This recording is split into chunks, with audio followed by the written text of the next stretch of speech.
ay dose jot nañ koo ñàkk te gisuñ ci benn jafe-jafe Le Soleil yéeni kaay di leeral nib jant moom itamit kàddu yi professeur Tandakha Ndiaye Dièye immunologue mel ni kuy dëggal kàddu yi directeur de la prévention yemu ca nee na faaw rek vaccination bi wëy lu ko mooy ñetteelu vague Covid-19 mu ngi ñuy yoot te variant yaa ngay law ak lu ca mën a am daal université fi mu toll ni lawut de lii quotidien moo ko fësal ne étudiant ngeen million la ñuy doon ci université bi te moo ne master ña fa ne ëpp ñu ñaari téeméer ak juróom-ñeent fukk ak juróom journal bi ne ma am na ñoo xam ne sax première année deuxième année la ñuy redoubler Cheikh Omar Anne moo ne di ati 2020 képp daanaka lu toll ci fukk ak juróom-ñaari milliards ci suñuy koppar def nañ ko ci wàllu bourse faaw rek ñu càmbaraat nes def ba mën a buuxaat ñi nga xam ne ñoo di ndaw ñi ngir ñu daal di yegg ba ca cappaandaw ga échec gi dañ cee doy sëkk moom roi des arènes échec lay bañ Modou Lo ne benn gént rek la am jamono ji daan Ama Baldé des ak couronne ba ca Parcelles Assainies waaye ndax gone Pikine gi dina ko nangu loolu mooy laaj gi samp ma ñaanal leen kenn dal ak jàmm.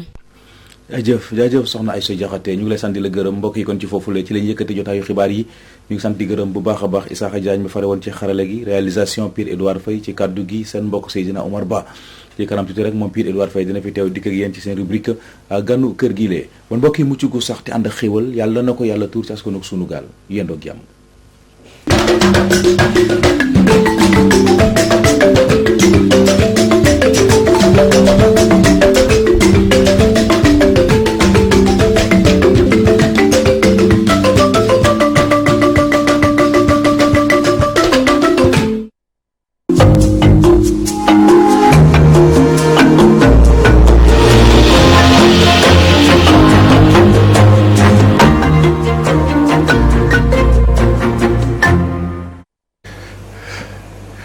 mbokk yi ñu ngi leen di nuyu di leen dalal jàmm ci plateau mi-journée bi fii ci Walfadjri tey ñi ngi am mbégte di dalal Mouhamed Sow mu ngi jiite parti bi di le parti social jóg ngir askan wi nekk parti non aligné monsieur Sow ñu ngi lay nuyu. maa ngi lay fay Pierre Edouard. di la remercier bu baax si li nga wuy si sunu invitation. man te maa ngi lay remercier lu bari si invitation bu ma invité bi di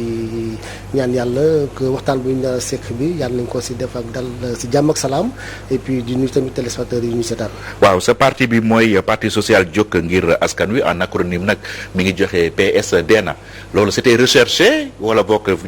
fruit du hasard la noonu.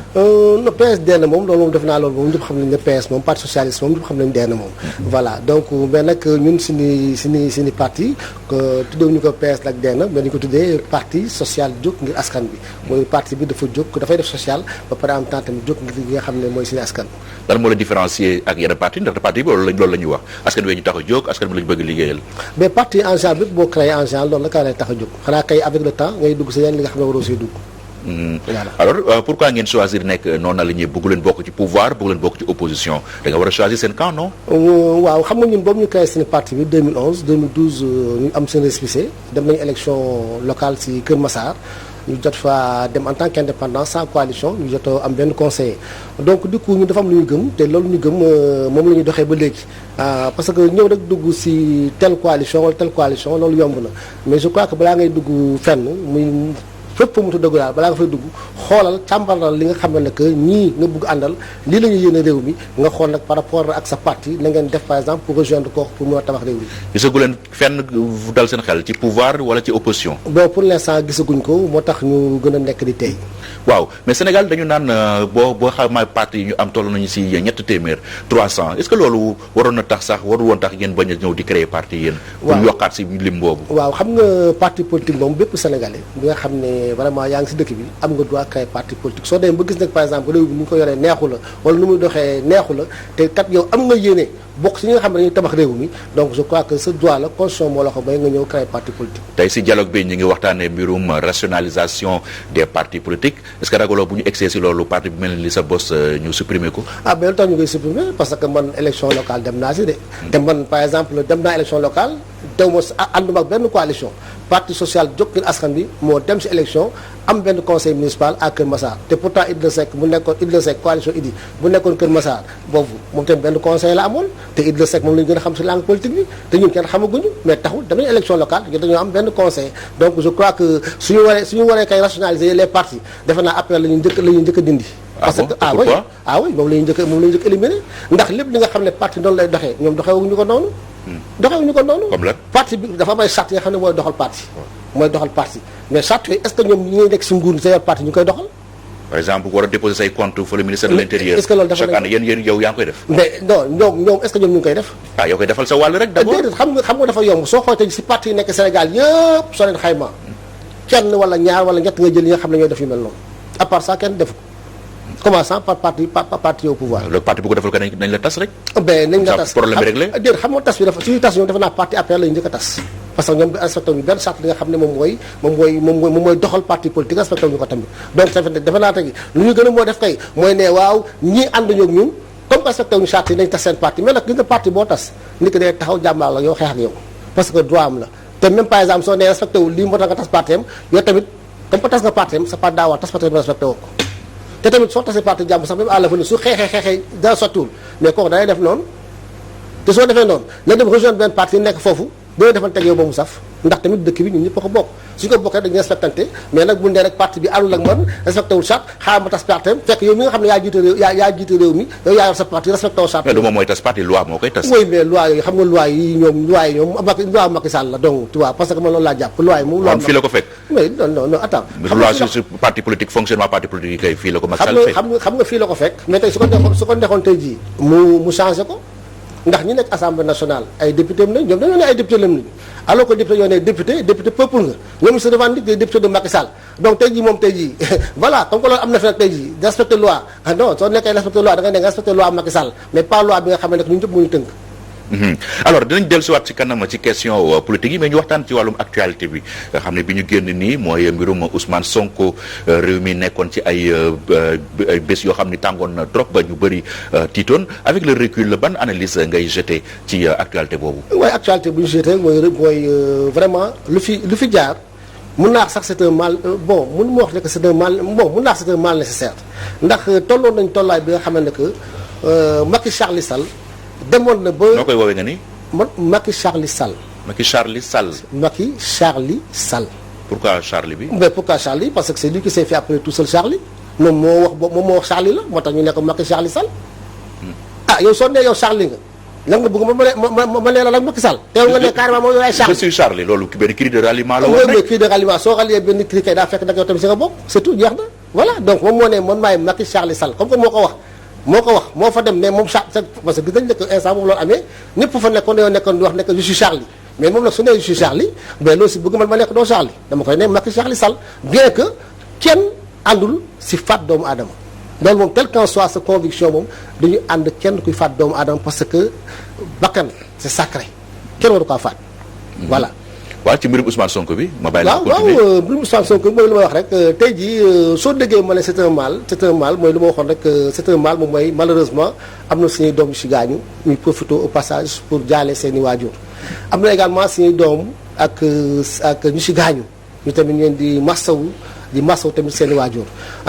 soo déggee tamit mooy tamit c'est un mal parce que Macky Sall demoon na ba commencé noot suñu dëkk bi demoon na ba bëgg jël suñu dëkk bi def ko dictature donc nag dictature boobu nag moo tax ma ne c'est un mal nécessaire moom mooy lan moom mooy au moins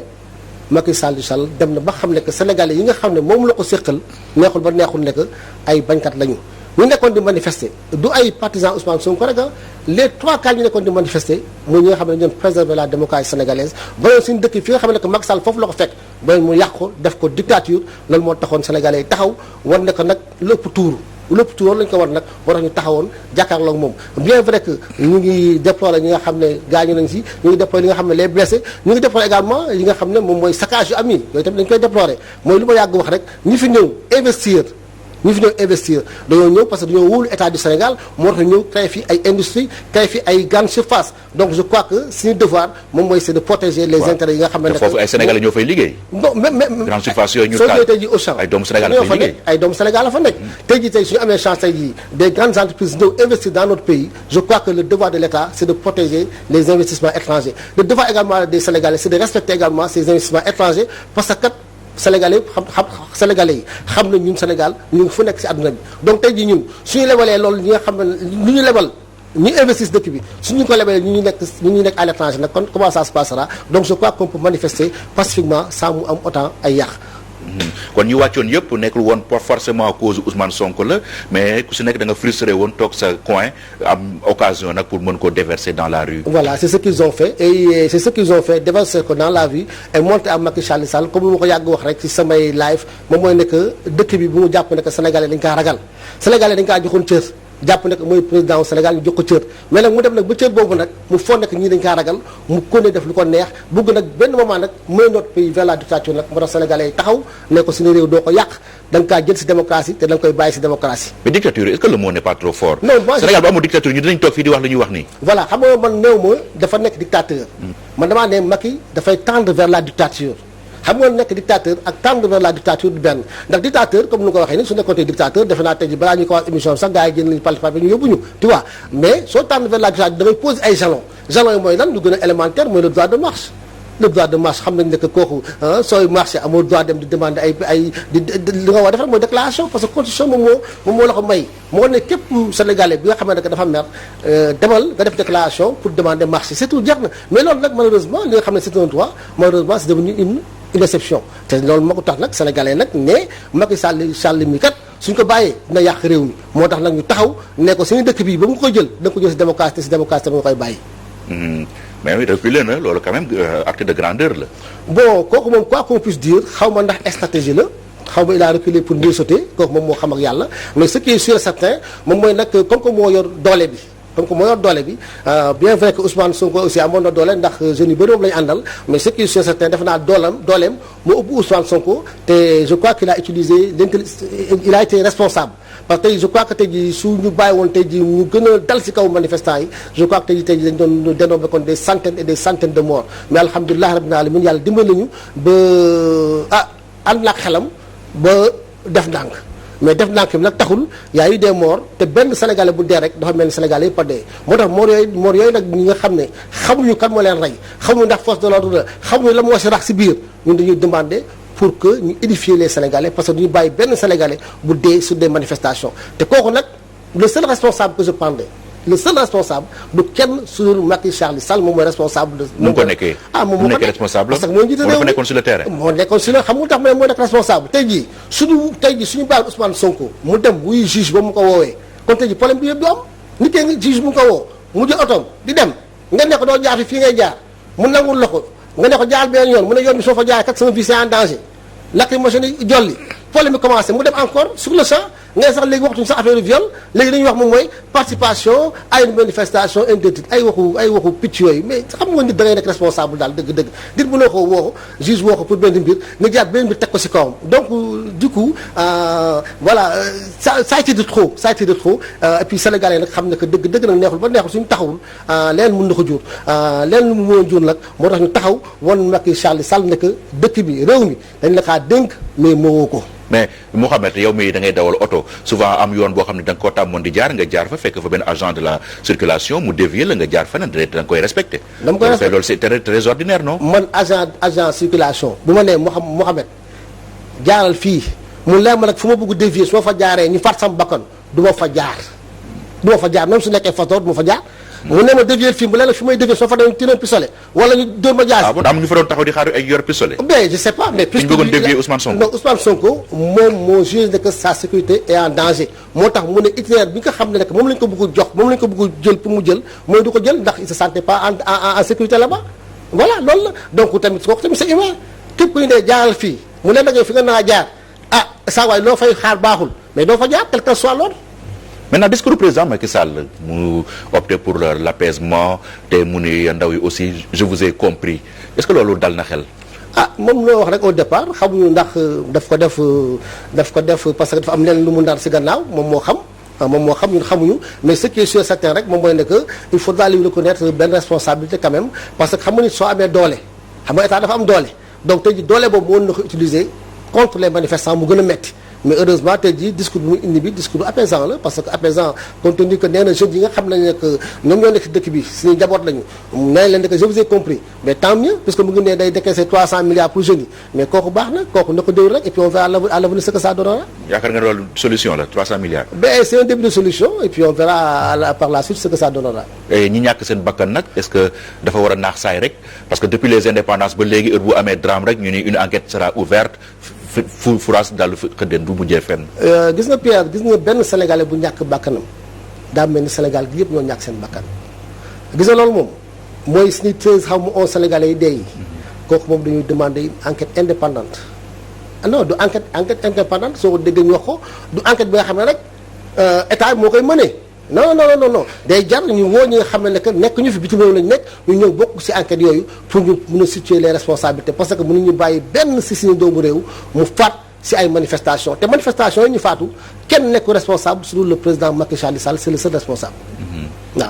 waaw xam nga dañoo faral di wax naan Sénégal benn bopp la kenn mënu koo xar ñaar Sénégal mag yu baax yi fi tëdd tax na ba dara du fi am mais li am keroog avertissement la que ni suñu équilibre yi il reste encore fragile te bu ñu deful attention également li am si yeneen réew mi aussi ñu jombul mu am Sénégal. mais alhamdulilah bu ñu yàlla dimbalee ba ñu am suñu hommes religieux yu baax yu fi nekk muy si côté diine l'islam bi muy si côté église bi heureusement ñu ngi fii ba mun a apporter des solutions ba tey jii lépp ànd ak dal ndax def naa tey suñu fi ñëw woon tey jii ba def ay propositions pour accalmie am si dëkk bi def naa kon tey kenn xamul fi ñu jëm donc nag côté boobu nag ñu sant yàlla ba ñun par exemple yéen dëkk yi ñu am yi ñu amul li ñun yàlla may nañu ko mooy nañu fi am nañu fi ay kilifa diine yi nga xam ne macha allah ñu ngi toog pour mën a dalal réew mi te loolu nag moo tax ñeen yàlla gën leen fi bàyyi pour la stabilité de notre pays. kon kilifa diine yooyu finalement du ñu ay citoyens ordinaires. ki ko waxoon de du ko waxati. mooy Macky Sall mu waxoon ne kilifa diine ay citoyens ordinaires lañ moom du ko waxati ndax kilifa diine yi gis na moom luñ ci joué ba tey jii ñu nangul leen ko ba lépp nekk ci jàmm. alors Ousmane Sonko mi nga xam ni mbëbëtam mooy mu jiite Sénégal ëllëg est-ce que tey li ñu koy jiiñ di dafa doon sàkku benn xale bu jigéen nekkul dans son intérêt moom personnel mu dem justice ñu tirer affaire boobu au clair comme ça mu mën a jàkkaarloog sénégalais yi. waaw xam nga Ousmane Sonko boobu ñu ko njëkkee accusé moom dafa noonu du dem te il avait raison parce que mënuñu la woo fekk nag yaa ngi am sa immunité parlementaire mu demande pour ñu lever ko boobu ñu ko lever nag newoon na sax du dem mais. nangu ndigal moo tax mu ne woon day dem pour wuy du juge d'instruction bi ba mu demee di ko wuyu nag Macky Sall ne ko non doo jaar fii ngay jaar soo déggee ma ne Macky Sall da ko ne doo jaar fii ngay jaar ndax préfet si autorité kan la nekk si autorité et ministre de l'intérieur si autorité kan la nekk si autorité président la nekk donc nag du coup moo tax ñu ne Macky Sall moom moo tax tey jii ba li nga xam ne que Ousmane Sonko war na ko mën a leeral devant le juge en tout cas mun a leeral ba far nag kaw boobu amoon si voilà parce que boobu ñu ko jàppee lan lañ ko jàppee ba après lan la ñuy wax ne non ñu tegaat si leneen lu gën a grave yow juge mu ngi la woo pour benn affaire ñu ñëw encore ne la non léegi daal participation pour manifestation interdite mais xam nga loolu ay waxu picc la daal je suis désolé de dire tu vois mais c'est regrettable c'est de la bassesse parce que nit ki nga xam ne mu ngi si otoom noo ko mën a jiiñee ne que participation à une manifestation interdite ngeen jël kooku pal ko jël ko yóbbu ko téye ko mais kooku c'est regrettable et c'est très bas. ci crise bi am na benn mouvement bu si juddu di mouvement de la défense de la démocratie di M2D ñoom ci mémorandum bi ñu publier li ñu ci demandé point yu bëri la mais benn lañ si jël rek mooy dañuy demander président de la république mu wax solennellement que du bëgg nekk président 2024 maanaam question troisième mandat bi est-ce que lii occasion la woon pour ñu si dugal question yu mel noonu. waaw mais parce que occasion la woon aussi parce que tamit xam nga tamit boobu ba léegi boobu président Macky Sall falo ba léegi ce qui est regrettable rek moom mooy ne que daf suñ ko laajee question par exemple est-ce que day def troisième mandat day ne nii oui nii non nii oui nii non alors que ba mu bëggee réew mi dafa ne carrément Sénégalais yi bi mooy sama dernier mandat donc nag comme que loolu nag noonu indi jeexi jaax si réew mi noonu la taal dëkk bi je crois que lu gën a responsable moom mooy nit ki vraiment ñëw ne dëkk bi kat yéen a ma ko joxoon sama mandat su jeexee dinaa dem sama woon si jàmm ak salaam c'est tout jeex na loolu rek moo fi am mais nag ce que je dis avant may développer lii xam naa loo fàttoon wax te ça me tient à cœur moom mooy c'est le cas de Sonko aussi Sonko moom mooy nekk boobu ñu ko bàyyee mu dem parce que je crois que voilà c'est juste pour l'évoquer avant may tëj moom mooy nekk boobu ñu ko bàyyee mu dem moom amul woon droit dem dafa woon ne dem non amul droit dem yow du tax ngay dem yow ñu jàpp la ñu jàppoon ñeneen ñu jàpp Clédor Sène jàpp Guy Marius Sagna jàpp Assane Diouf jàpp ay jeunes yu bëri ndax sa jëmm ba pare génn prison bàyyi leen foofu man la su ma jàppoon bu ko prison garde à vue la nekkoon. non mais attends garde à vue loolu même bu ko bëggoonul mënu ko. ma ne boobu ñu ko garde à vue ba libéré ko neex na dem dafa woon ne carrément du ma dem damay toog tant que Clédor Sène génnul Guy Marius Sagna génnul Assane Diouf génnul ak tous les jeunes yi nga xam ne moo koy bàyyi mu toog foofu yow tamit. mais dafay toog par la force dafay toog en ce moment day toog ne du ma dem day toog ne tant que Macky Sall libéré wul ñi nga xam ne mooy Clédor Sène mooy Guy Marius Sagna mooy Assane Diouf ak tous les jeunes yi nga xam ne nekk ñu ngi si kaso boobu ba léegi loolu la woon def tànk nag su defoon loolu kon tey jii moom du génn ñooñu teg si kaso bi au nom de quoi ces gens là ils sont en prison ñoom dañoo nekk tey jii kaso moom moo tax ñooñu nekk kaso donc tey jii moom waroon na tey jii ne carrément du génn garde à vue foofu lay toog ba ñooñu mën a génn mu doog mais combat boobu c'est en état libre la ko war a mën a mëne. non pas ci biir détention bi. waaw non attends xam nga tey jii moom xam nañ ne dafa am écho dafa am doole si jeunes yi mais tey jii su toogoon tey jii joxe mu doon ne génn ma tànk ñi nga xam ne moom laa limoon génn ñu mais kon tey jii moom doon génn foofu si garde à vue bi te ñooñu génnewuñu leen. est-ce que si monde parce que gis benn nit ku ñu jàpp ñun la génne nga ne du ma génn. mais si toog di ko exiger ay libération. si ku képp ki nga xam ne que dëgg-dëgg neexul ba neexul ñi nga xam ne ku ñuy jàpp ñu c'est des pères de famille ñuy jàpp ñu c'est des jeunes yu am papa am yaay donc nag ñooñu suñu demee tey ji ba jël seen vie jël seen lépp jox la ko yow tey ji sa ngor dalaa war a may nga toog nga ne carrément du ma génn tant que ñiy génnuñu kooku moom mooy un leader man noonu laa ko jàppee leader doo dem bàyyi sa ñi nga xam ne ñooy sooy ñooñu nekk sa gannaaw. donc côté boobu Ousmane Sonko dafa faillir. ah non foofu il a failli foofu il a mal négocié sa sortie je suis désolé de le dire foofu moom il devait pas sortir tant que ne que mooy ñi nga xam ne seen naa leen les Clédor Sène Assane Diouf Guy Marius Sagna et tous les jeunes qui sont en prison génnuñu woon war woon jóge si garde à vue. mais léegi il est libre de ses mouvements si la war a gën a mënee combat boobu. oui mais il est libre de ses mouvements oui parce que maa ngi koy gis muy dem di seeti ay leaders politiques ay yenn mouvement tout ça c'est important c'est vrai parce que ñu su la jàppale il faut nga daan leen daal leen njukkal mais je crois que lu gën a am importance chaque jour que Clédor Sène Assane Diouf Guy Marius Sagna et les jeunes qui sont en prison benn jour bu ñu def kaso rek dafa mel ni que Sénégal bi ñoo nekk kaso dafa mel ni que moom moo nekk kaso tey jii par exemple tey jii son leadership waroon na ko permettre mu nekk carrément rek man du ma génn mënu maa nam humilier alors que les autres ils humilient de la prison je suis désolé. mais étant donné que dañoo nekk ci benn circonstance benn période boo xam ni décrispation la donc certainement ñooñu seen génn moo siy topp. mooy mais seen génn moo si topp waaye léegi tey jii moom mu ngi si këram n'est-ce pas mu ngi këram ak njabootam bien entouré ana Clédor Sène ana Assane Diouf ana Guy Marius Sagna ils sont les jeunes ñoom ñu ngi nekk si entre quatre murs donc je crois que tey jii benn jour bu passé c'est un jour bi nga xam ne que neexul ba neexul métti la pour ñi nga xam ne ñu ngi nekk foofu xam nga nit soo farak moom da nga koy wax dëgg nit soo farak moom ànd ak moom da nga koy wax dëgg nee ko saa waay président lii nga def non fu mu nekk nii du ay dem fii di naa déet fu mu nekk nii l'heure est grave comme Macky Sall mu ko waxoon ci corona bi l'heure est grave parce que ñi nga xam ne ñoo doon jàppale ba mu méttee lool ñu ngi si kaso bi tëdd te seen i jabar seen i parents ñu ngi nekk di inquiété wu donc je crois que tey jii ce combat bu nga war a gën a mëne du ay troisième mandat loolu sax après la mooy ñi nga xam ne ñoo la jàppale woon nga ñëw tey jii mëne un combat pacifique pour nga demander ñoom seen libération. kon pression bi daal warul retomber dañ ko war a maintenir. non pression bi dañ ko war a maintenir d'une manière pacifique. parce que mooy lu ma yàgg wax rek kenn amul droit di marche di yàqaale ay biens d'autrui parce que tey jii français yi fi investir yi mais c'est des investisseurs dañoo ñëw wóolu Sénégal indi fi seen i entreprise te di faire travail également des Sénégalais donc kenn amul droit yàq seen li nga xam ne seen bërëbu liggéeykaay la kenn amul droit yàq seen investissement état du Sénégal moo ko war a sécuriser Sénégalais aussi dañu ko war a sécuriser parce que Sénégalais yëpp xam nañ ne que foo ñu gis ñu ngi bitim réew yaa comme les Sénégalais nekk bitim réew donc je crois que il faut que suñu devoir nous incombe ñu sécuriser lépp li nga xam ne mooy les biens des investisseurs étrangers. voilà activistes yi dafa mel ni jamono ji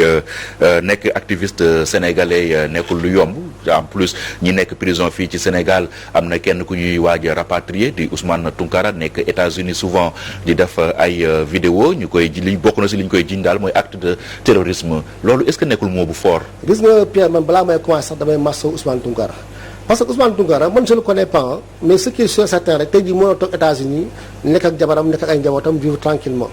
mais soo demee ba am benn patriotisme mais par exemple sa dëkk moo jaaxal lii ngay dénoncer di dénoncer li nga xam ne que mooy dëkk bi nu muy doxee nga koy dénoncer di éclairer en même temps la lanterne des Sénégalais dañ wax ne que fii la ñu war a jaar état bi fii la woon jaar état bi li la woon def di éclairer les Sénégalais. bu ko waxee woon sax mu baax mais moom day saaga. non saaga moom saaga yi kay mën nga wax li ngay wax mën nga wax sa xalaat mais bàyyi saaga bi. waaw saaga moom kenn du ko nangul kenn ndax saaga bokkul si suñu culture. saaga moom bokkul suñu culture je crois que moo tax loolu laay ñaan sama mbokk activistes yi également saaga yi amul njariñ ndax koy saaga sa moroomu yaay la koy saaga sa moroom papa la te say doom ñu lay déglu say mbokk ñu lay déglu ay ñu la bëkkam ñu lay déglu je crois qu'on peut mener un combat sans pour autant saaga ndax saaga dëgg-dëgg daf lu mu la yàqul du la ko defal et je crois que nit ku voilà loo mer na daal dafa la tudd ba am retenu ba nekk ay saaga du la si fekk mais je crois que également état du Sénégal lu ñu jiiñ Ousmane Tounkara c'est de la bassesse Ousmane Tounkara man xaw ma ko mais soo déggee lu muy nekk di wax au contraire ni ko bugg Sénégal la tey jii état Sénégal dafa ñàkkal fayda ñun tous les Sénégalais ndax soo demee ba ku mel ni Ousmane Tounkara nga koy nekk ay terroriste la mais kooku dëgg ay waxu kasaw dëgg la ay waxu kasaw dëgg la et ça nous fait très mal ça nous fait très mal parce que fu mu nekk nii ñu ngi nekk di yàq image Sénégal si ay waxu terrorisme ay waxu yi nga xam ne dëgg ñun xamuñu ko dunduñu ko. et c'est regrettable ñu koy commencé di foowee de. mais ñu koy foowee parce que da ngay xool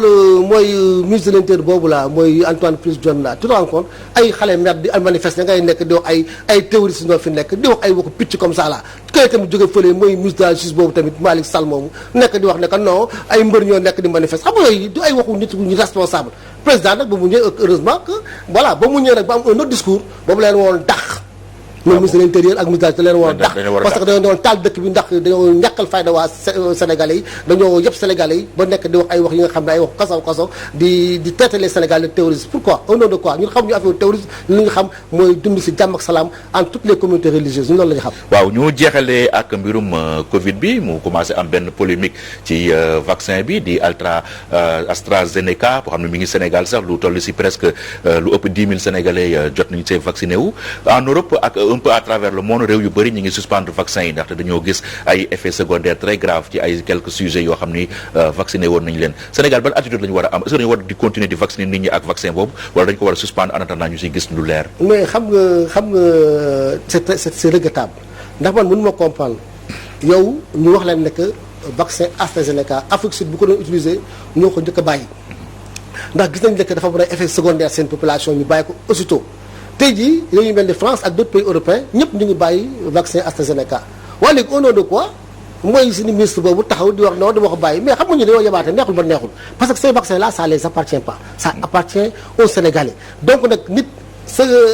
aar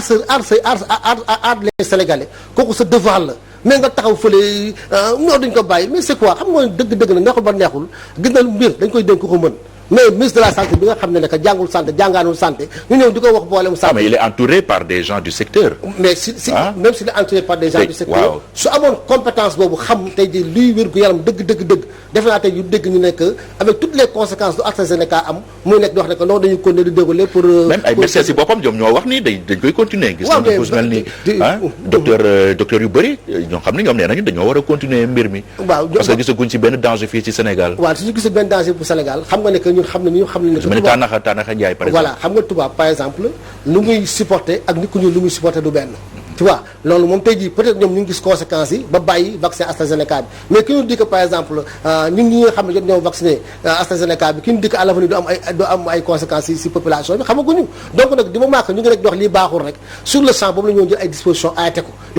donc conséquences yi mën na bañ a nekk immédiate mais peut-être dans un court terme. c'est possible personne ne sait parce que même ñi nga xam ne ñu ngi defar vaccin yi sax ñoom maîtriser wuñu vaccin bi waaye li nga xam ne nag maîtriser guñu ko nag au nom de quoi la ñuy mettre en danger la vie des Sénégalais mais je crois que lu gën a responsable tey jii moom mooy comme que ministre de la santé dafa dëgër bopp comprendre dafa dëgër bopp président en personne moo ko war a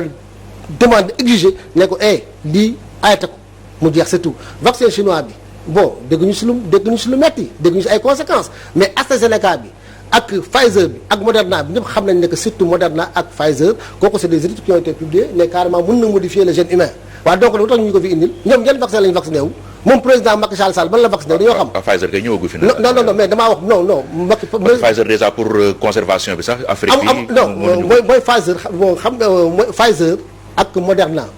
mënuñu ko sax indi Sénégal. xam naa boobu damaa juum si boobu may wax noonu.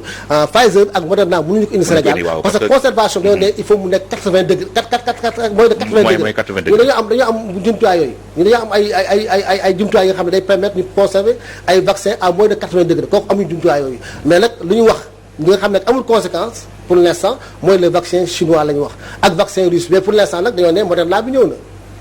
daf mel loolu laa dégg ñu ne Moderna bi ñëw na waaw donc nag Moderna bi nag su ñëwee nag mais loolu c'est un risque pour nous. c'est un risque pour nous ñoom ñenn la ñuy vacciné wu ñu dañoo xam ne ñuy vacciné wu bi nga xam ne que nee nañ ne que amul conséquence mooy vaccin chinois bi nee nañ boobu amul benn problème bu am si wér-gu-yaram doomu aadama mais président Macky Sall moom ban la vacciné wu soo décidé jox ay vaccin say population da leen jox vaccin bi nga xam ne que dal na xel. moom nee na Sénégal bu ñu bañee vacciné wu moom ma mayee ko moom lu wax leer na nañ. moom moo ko moom Macky Sall moom vaccin yi moom moo ko génnee si xaalisam moom moo ko jënd Macky Sall il faut mu xam ne que dëkk bi moomu ko moom amul lu muy maye moom lépp lu muy maye daa fekk nag sénégalais yi ñoo ko moom nit da ngay maye loo moom mais loo moom loo ko mën a maye xam nga ni tamit neexul ba neexul lii yëpp sénégalais yi la sax waa ndax ñoom mënu nga def yitu réew nga nekk à notre service ba pare nekk di wax non lii dama koy maye mais au nom de quoi il faut respecter les Sénégalais parce que ji lépp loo am gannaaw yàlla yonent bi Sénégalais ñoo la ko may. voilà merci beaucoup jërëjëf Mouhamed Sow président parti social jóg ngir askan wi ñu ngi lay gërëm bu baax di fàttali ni parti non aligné nga bokkoo ci pouvoir bokkoo ci opposition. maa ngi lay gërëm di sant Pierre di la remercier également si invitation bi di ñaan yàlla jàmm am Sénégal. voilà jàmm si àdduna bi yëpp. amiin mbokk yi fii la ñu yem ak yéen ci invité mi journée bi ñu ngi leen di gërëm si li ngeen ñu doon